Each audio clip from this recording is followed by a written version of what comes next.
Hey folks, Colin here. Is Guyana about to be invaded by Venezuela? Just a few days ago, Venezuela moved a lot of their troops to the eastern part of the country on the border with Guyana, and they're about to do military exercises. This is not a good thing. In case you haven't heard, there's been a border dispute that goes back to the 1900s between Venezuela and Guyana, and it's about to be heightened now that they've discovered oil there, which is not that surprising. But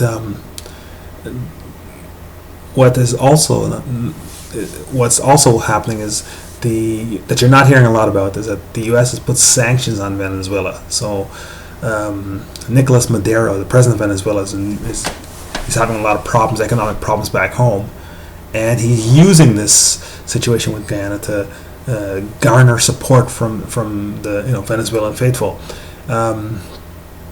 I hope that it doesn't come to this, because I may have to send some money back to my family and friends back in Guyana to help them buy some arms, and or go back and fight myself, which I'm generally not much of a fighter. I'm more of a runner, so this doesn't fit my personality.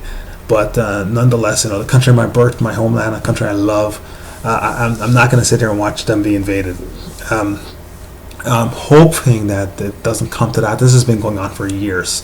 Venezuelans have been conditioned to believe that the Essequibo region of Guyana, which is the richest part of Guyana, mineral rich, belongs to them. This border dispute goes back to the days of the British and the Spanish when they were carving up South America. And the British had agreed to give back part of Guyana to Venezuela, and that ended back in the 80s or 90s, something around there. And it hasn't happened, and it shouldn't happen, and hopefully it doesn't happen.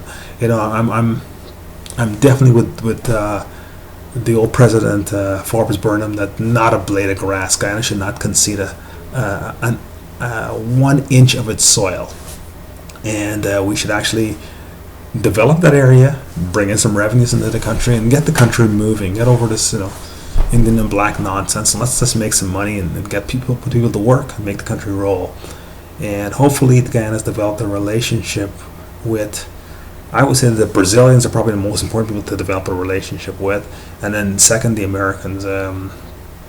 As you know, the Americans hated Chavez. They definitely hate Maduro, and they want him out. Like right now, as I mentioned before, they have sanctions against Venezuela. Venezuela is in the toilet right now economically. You're not hearing a lot about it. It's not being reported, and that's not by chance. The country is a basket case right now economically, and they see this as a rallying cry, as I said before, to get the faithful behind Maduro, and for his support, for him to garner some support and help to get the country back on track. But I think it would be a bad move on his part.